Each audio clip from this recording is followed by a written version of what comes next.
பிரபுவோட அம்மா சொல்றாங்க ஜனா கிட்ட, கல்யாணம் இந்த மாசமே வச்சுக்கிட்டா நல்லா இருக்கும்னு தோணுது. ஜனா சொல்றாங்க, பாக்கலாமா, நானும் அததான் யோசிச்சுக்கிட்டு இருக்கேன். தாமதப்படுத்தாம கல்யாணத்தை சீக்கிரத்திலே முடிச்சிருவோம், நீங்க கவலைப்படாதீங்க. ஜனா கிட்ட சொல்றாங்க, சரிம்மா நாங்க வர்றோம். பிரபுவும் போயிட்டு வர்றேன்னு ஜனா கிட்ட சொல்லிட்டு அவங்க அம்மாவை கூட்டிட்டு கிளம்பிடுறாரு. தமிழ் அவங்க அப்பா போஸ்டரை ஒட்டுறாங்க செவத்துல. தெருவுல போறவங்க கிட்ட கேக்குறாங்க, அண்ணே இவரை எங்கேயாவது பாத்திருக்கீங்களா?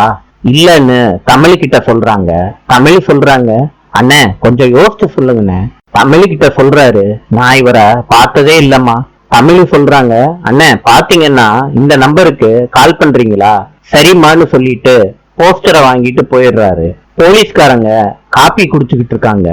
ஜெயபிரகாஷ் டீ கடையில கேக்குறாரு, ஒரு டீ கொடுங்க, சக்கரை கம்மியா இருக்கணும். சரிங்க சார். போலீஸ்காரரு ஜெயபிரகாஷ பாக்குறாரு. தமிழுக்கு போன் அடிக்கிறாரு. உங்க அப்பான்னு சொன்னேன்ல, உங்க அப்பா மாதிரியே ஒருத்தர் இங்க நின்றுகிட்டு இருக்காரு. இத கேட்ட தமிழ் ரொம்ப சந்தோஷப்படுறாங்க. நாளை சந்திப்போம்.